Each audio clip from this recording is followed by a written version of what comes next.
Good morning. Welcome to the Why Not Huddle for October 28th, 2015. It is Wednesday morning, and today we talk about the secret of small. However, for starters, we had a rough late night last night for us Met fans out there, as the Mets dropped a very late night. I think it was at 1 o'clock in the morning when the game finally ended in a tough walk-off situation. They gave up a tying home run in the ninth inning with Mr. Familia, who has been absolutely dominant throughout the postseason, giving up a home run. Hey, it happens. We'll get back to that in a little bit. In addition, though, only a couple more days to Halloween, and I have a challenge I need some help with.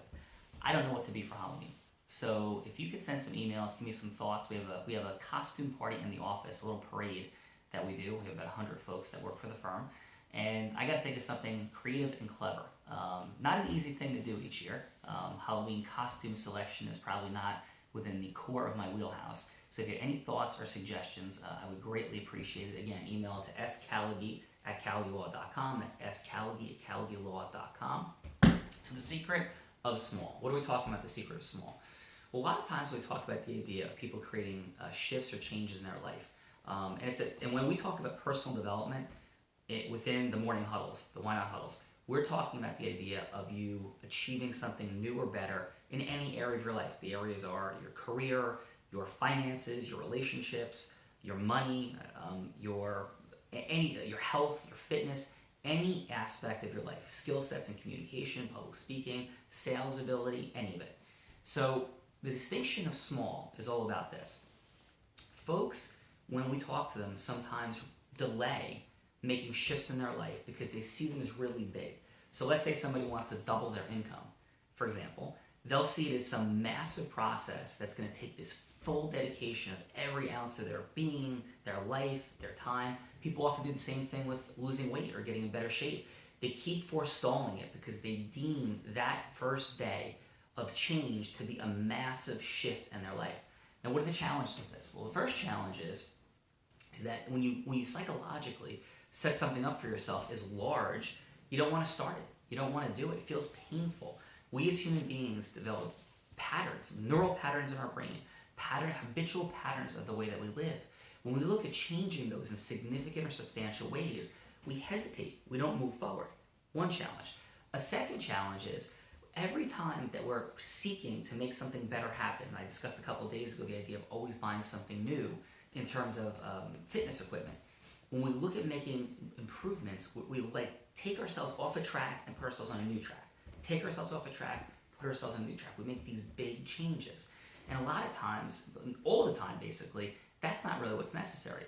That the differences and the shifts all come within little tiny steps. One quick example. When I was first starting out and building the law firm, I was 28 years old. And I started going to these morning networking meetings. And within the morning networking meetings, nothing was happening. And it's a longer, more elaborate story that I could tell about a lot of the reasons what was happening, but nothing was happening. And I was even reading the book of the person who's the founder of this networking organization and trying to apply some of the principles that he espoused, and nothing was working. It was moving incredibly slowly. I made one shift, and it changed everything. And it was half of the reason why my entire business got built. That shift was this. Instead of waiting for somebody to say, hey, I have a case for you, I have a client for you legally, I decided that I would ask people for something specific I needed, and all I wanted from them was the opportunity to call the person myself as opposed to waiting for the person to call. So I started saying, hey, I want to speak in front of groups of healthcare providers. That's what I want to do. Why? I'll talk about it a different day. And then nothing happened for a little while. But when I made so that was one tiny distinction change. I didn't say the networking group doesn't work. Networking doesn't work. I can't sell. I don't know what I'm doing. I didn't say that. I said, let me make a tiny change. Let me ask for something more specific and less like a client, but a group of people to talk to as potential clients.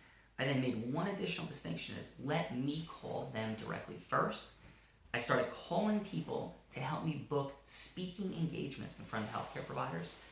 Make a long story short, it changed everything. In less than a year, I was speaking in front of 200 healthcare providers that could be, and many of which would eventually be, my clients. It changed everything in my career, my finances, my life.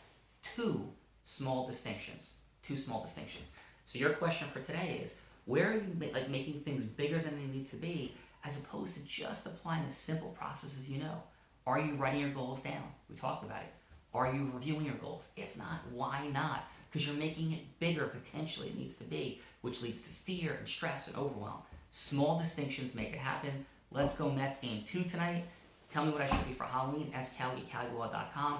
If you like this, please share it. Please share. We have a challenge coming up. We're almost at 10,000 people on Facebook. We want to be at 30. If everybody watches this and everybody shares this, we'll be at 100,000 people in no time. Sean Callagy, Why Not Morning Huddle. Spread the word. Tune in every day. Thanks. Have a great day.